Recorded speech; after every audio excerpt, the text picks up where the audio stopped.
Salut, c'est Trado, je suis content de vous retrouver pour la mise à jour de l'analyse technique du CAC 40. Alors, on va commencer par quelque chose qui est important et ça fait plusieurs fois que je vais en parler et je l'oublie, donc je vais commencer de manière complètement anachronique avec les trades, ok. Comme vous le savez, non, ça va être plus simple en fait si je vous montre mon site. Bon, je suis pas là pour vous vendre des signaux, encore une fois, moi je suis là pour vous apprendre à trouver la méthode qu'il vous faut, et donc en toute transparence, hein, je vous dis quand je rentre et quand je sors la vidéo d'avant, et voilà les trois entrées que j'ai eues, et c'est sur ça que j'ai eu des questions, hein. Donc ma première entrée s'est faite sur 6675, le renfort a eu à 6495, et le deuxième renfort a eu lieu à 6100. Ok, et j'ai dit à plusieurs reprises dans les vidéos précédentes que je ne parle pas ici de rentrer la même somme sur ces trois niveaux, je parle ici de rentrer le même risque. Alors c'est un concept qui est assez difficile à comprendre quand on débute, mais l'idée c'est que, imaginons, je vais prendre des chiffres ronds, que j'ai un capital de trading de 10 000 et que je veux perdre, que je m'autorise à perdre 1% de mon capital de trading par mauvais trade, ça veut dire que je risque à chaque trade 100. Ok, 1% de 10 000, ça fait 100. Et donc, si je veux rentrer en 3 fois, ce qui m'intéresse, c'est de risquer 33 sur la première opération, 33 sur la deuxième opération et 33 sur la troisième opération. Ensemble, ça fait 100 et ensemble, si je perds, ça fait 1% de mon capital. Ok, donc il s'agit de comprendre que sur mon dernier trade, ma dernière rentrée, j'achète plus en fait que sur ma première rentrée, puisque je suis plus proche de mon stop de protection. C'est très important que vous compreniez comment je travaille. C'est pas la seule façon de travailler. Généralement, les traders travaillent avec des entrées en position la même quantité, hein, parce que voilà, c'est une question, c'est une chose habituelle, puis chacun fait comme il le veut. Il m'arrive aussi de le faire, hein, lorsque j'ai pas le temps de faire autre chose, mais quand je peux peaufiner un petit peu, je rentre surtout en fractionnant le risque. Ce n'est pas de la moyenne à la baisse, hein, puisque dès le début, je sais ce que je vais faire. Donc voilà pourquoi je dis que le trade actuel est gagnant, parce que c'est sur ça qu'a porté la question, parce que comme si vous avez compris ce que je dis précédemment, la première position a été prise, enfin le premier risque, c'est aussi ma faute parce que je suis pas clair quand j'explique. Mon premier risque a été pris ici à peu près, mon deuxième risque a été pris ici, mon troisième risque a été pris là. Mais j'ai acheté beaucoup plus là que ici, puisque c'était moins cher le CAC 40 avec un stop de protection en dessous des précédents plus bas. Donc c'est pour ça que sur la première position, à peu près là, je suis en légère perte. Sur la deuxième position qui était là, je suis à peu près à l'équilibre. Et sur la troisième position qui était là, je suis gagnant, mais en proportion, je suis beaucoup plus gagnant ici que je ne suis perdant ici, puisque j'ai rentré beaucoup plus ici que je n'ai rentré là. Ok, donc voilà. La deuxième chose que j'ai reçue, c'est plusieurs messages en fait, hein, qui m'ont dit: écoute, je vous le remontre, hein. Si on regarde ce que j'ai fait depuis le début de l'année, on parle bien de uniquement ce format que je partage avec vous, hein, des entrées sur le CAC 40 annoncées la veille. Il y en a qui me disent: ouais, t'es gentil Trado, mais c'est ton sixième trade depuis 2022, on peut pas gagner sa vie avec 6 trades en 2022, on est déjà ça fait un par mois. Oui, c'est vrai, mais ce n'est pas non plus l'objectif de ce travail. L'objectif de ce travail, c'est de vous apprendre à travailler. Une fois que vous avez trouvé votre façon de faire, vous pouvez appliquer la même méthode ou trouver d'autres méthodes, appliquer, en donner 1 heure ou 30 minutes ou journalière, ou alors appliquer ça à des actions. C'est nullement l'intérêt que de vous donner ici des signaux à répliquer pour espérer vivre du trading. Vivre du trading, 1, c'est très difficile. 2, je vous le recommande pas parce qu'il faut être câblé pour ça. Et puis 3, si je vous donne des trades, vous serez toujours dépendant de moi. C'est pas ce qui m'intéresse. N'oubliez pas que moi je pars à la retraite bientôt. Si tout se passe bien, l'année prochaine, c'est fini, quoi, hein. Et donc je suis pas du tout là pour vous donner des signaux à reproduire. Je suis là pour vous transmettre les clés de l'indépendance, hein, pour trader. Donc bref, tout ça pour dire que la position est pour l'instant gagnante. Alors forcément, ça m'amène à la troisième ou quatrième ou énième question qui m'est posée en ce moment, c'est où vais-je mettre mon stop loss, parce qu'à l'origine il était là. Je vous cacherai pas que je l'ai remonté, hein, il est là maintenant, mais je vais peaufiner ça dans la vidéo de demain, sinon ça va faire des vidéos qui sont trop longues et puis on n'aura pas le temps de faire de la pédagogie, et c'est quand même ça qui m'intéresse le plus. Donc pour l'instant, voilà, ça monte tranquillement. J'avais un scénario depuis très très longtemps, mais là, je vais pas le répéter parce que ça va être trop pénible pour ceux qui sont fidèles, de grands trading range depuis des mois et des mois. Donc on verra jusqu'où ça va nous mener, mais je vais pas risquer non plus de perdre sur ce... Comme c'est du trade discrétionnaire ici et pas du trade systématique comme je vous propose dans les portefeuilles swing et trend following, qu'il faut d'ailleurs que je reprenne, puisque là ça va devenir bon. Là je m'autorise en fait le droit de changer de fusil d'épaule.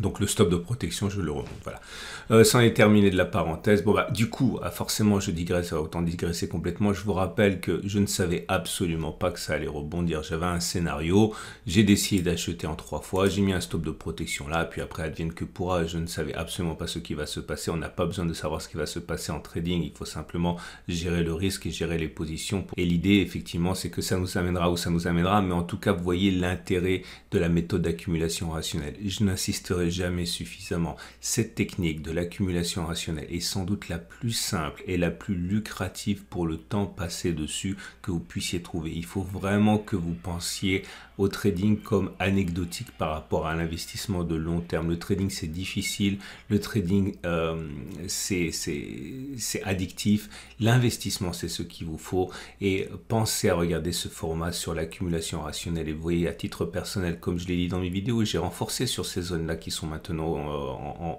en bénéfice assez considérable par rapport au moment où je les ai achetés, mais je ne sais absolument pas ce qui va se passer. Je continuerai à acheter lorsqu'on viendra chercher les autres zones d'accumulation rationnelle. Regardez ce format sur l'investissement, c'est le plus important. Ok, c'est pas celui qui vous rendra indépendant en ce sens, dans le sens d'un changement de carrière, etc.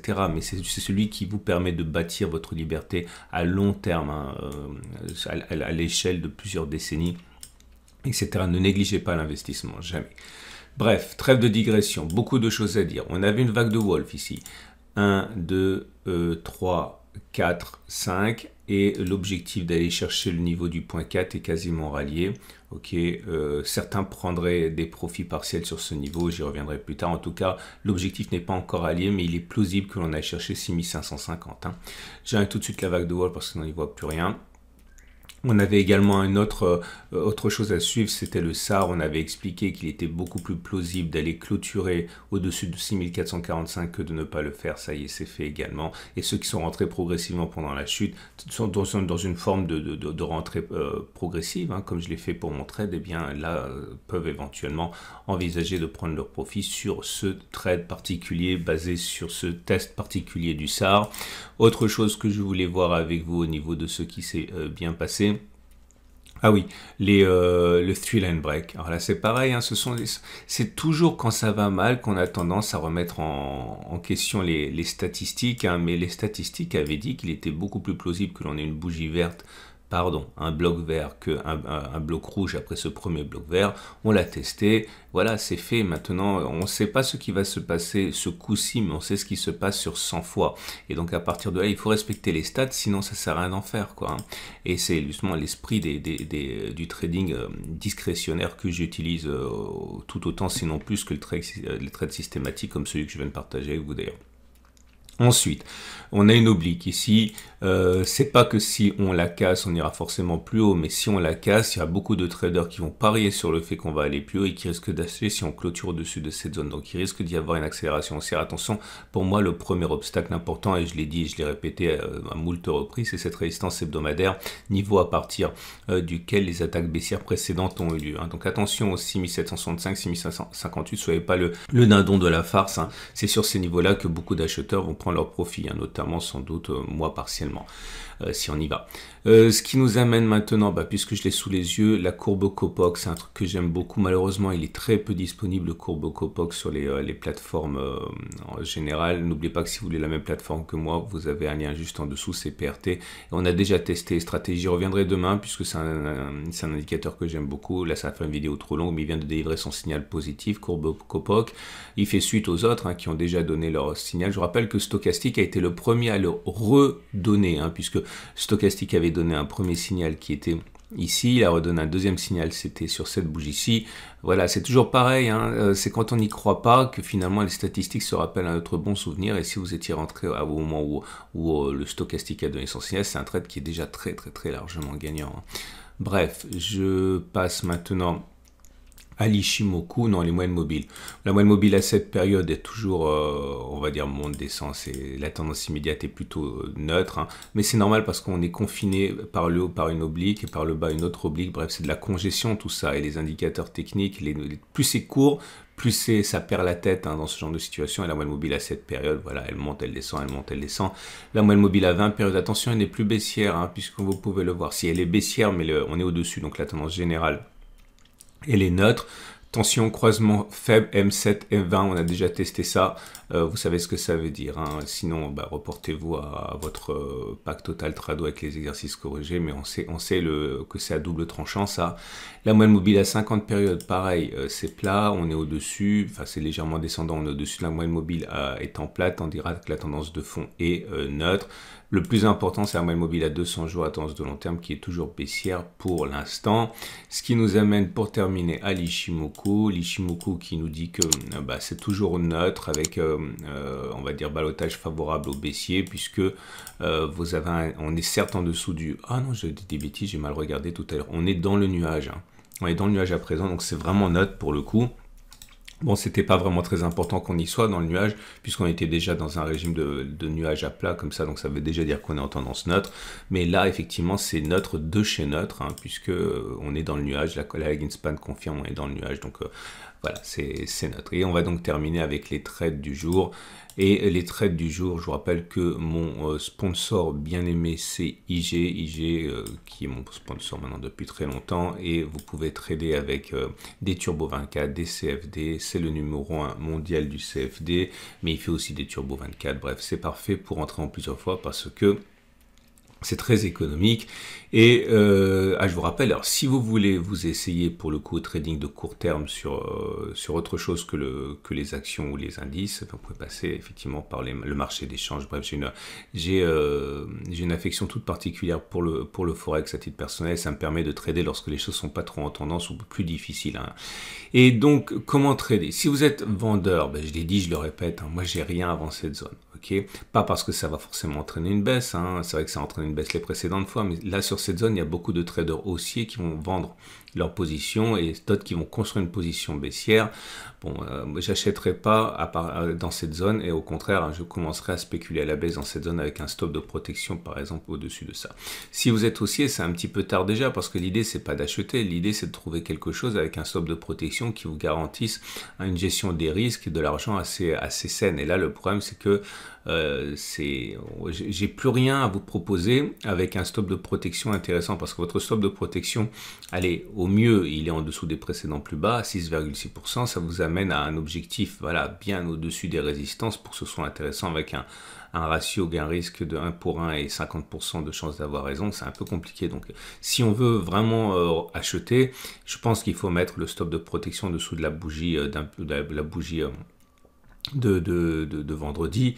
Ça vous donne un objectif à 2,16, un stop de protection à 1,60, voilà, mais ça n'a pas énormément de légitimité non plus, hein. Ça serait vraiment quelque chose qui... on me demande souvent qu'est-ce que ça veut dire pas de légitimité. Pas de légitimité, ça veut dire qu'il n'y a pas de test statistique qui montre que vous avez un avantage par rapport à l'aléatoire. Et mettre un stop de protection sous la précédente bougie qui correspond à rien, bon voilà, c'est d'une chance sur deux. Dans le meilleur des cas. Ok, voilà. Je vous souhaite une excellente journée. J'invite à regarder à la fin de cette vidéo l'analyse technique de l'or parce que c'est toujours pareil. Là, l'or est un petit peu en souffrance. Enfin, l'or en souffrance, vite dit. Alors, c'est pas tout à fait vrai puisque ça a été fait il y a 3 jours, donc c'est plus également à jour. Mais en gros, il y a 3 jours. Quand on dit qu'on est en souffrance, il faut le dire vite quand même pour l'or, hein, puisqu'on est à 7,5% depuis le début de l'année par rapport aux indices qui s'effondrent et au Bitcoin qui est dans les choux, quoi. Donc, mais bon, bref, ça monte pas très vite par rapport au contexte actuel. Si vous êtes intéressé par l'or, sachez que vous avez peut-être une entrée ici. Vous avez également l'analyse technique de long terme avec les entrées pour les trackers ETF. Moi, j'en ai parlé tout à l'heure. Bref, vous avez beaucoup de choses à voir. Je vous souhaite une excellente journée. Je vous donne rendez-vous demain pour la mise à jour.